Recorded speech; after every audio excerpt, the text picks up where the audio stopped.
Please sir. இல்லன்னா எங்க அம்மா உயிர் விட்டதுக்கு அர்த்தமே இல்லாம போயிடும் சார். உங்க அம்மா தான் படிக்காதவ, அறிவில்ல. உன்னை டாக்டர் ஆக்கணும்னு ஆசைப்பட்டா. நீ படிச்சவன் தானே, உனக்கும் அறிவில்ல. 23,000 ரூபாய் கொடுத்துட்டு டாக்டர் சீட்டு கொடு, டாக்டர் சீட்டு கொடு. நீ ஏன்டா என் உயிரை வாங்குற? முண்டச்சி பெத்த பிள்ளைக்கு டாக்டர் ஆகணுமா?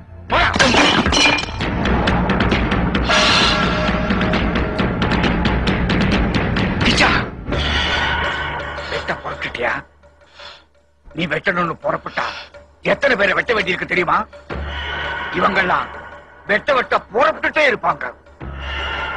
அவங்களை வெட்டி சாச்சிட்டு நீ தூக்கல தொங்குறது என்னப்பா பிரயோஜனம்? உனக்கு உன்னுடைய உயிர் அவ்வளவு சாதாரணமா போச்சா? மனுஷனா பிறந்தவன் செத்ததுக்கு அப்புறமும் அவன் பேர் சொல்ற மாதிரி ஏதாவது செஞ்சுட்டு போகணும்.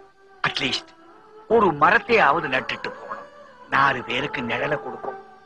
ரமேஷ் ஏன் செத்து போனான்? உங்க அம்மா ஏன் செத்து போனான்? இன்னொரு ரமேஷ் சாகக்கூடாது, இன்னொரு பொன்னம்மா சாகக்கூடாது. அதுக்கு என்ன பண்றது? அதை பத்தி யோசனை பண்ணு. நீ போற வழி தப்பா இருக்கலாம், ஆனா போய் சேர்ற இடம் கோவிலா இருக்கணும். சித்திரனாய் இருக்கிறத விட சாணக்கியனாய் இருக்கு. இது திதிக்காக போட்ட போனூல் இல்லை, உன் பழிவாங்கிற உணர்ச்சியை கட்டுப்படுத்துற கயராயிருக்க.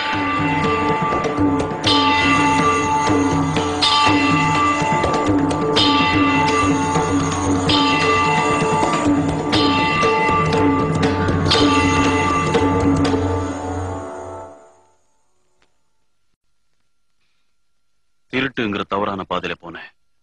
இதோ இந்த கோயில கட்டிக்கிட்டு இருக்கேன்.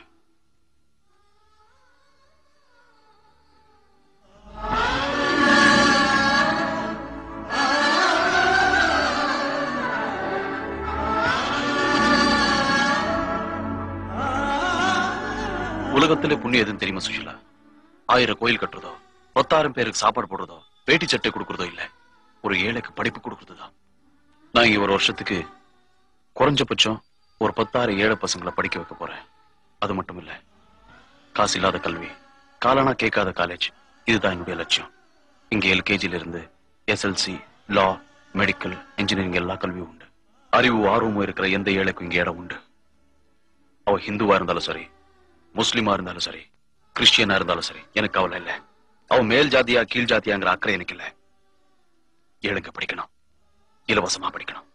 இந்த கோயில் கட்டுறதுக்கு இன்னும் 2 கோடி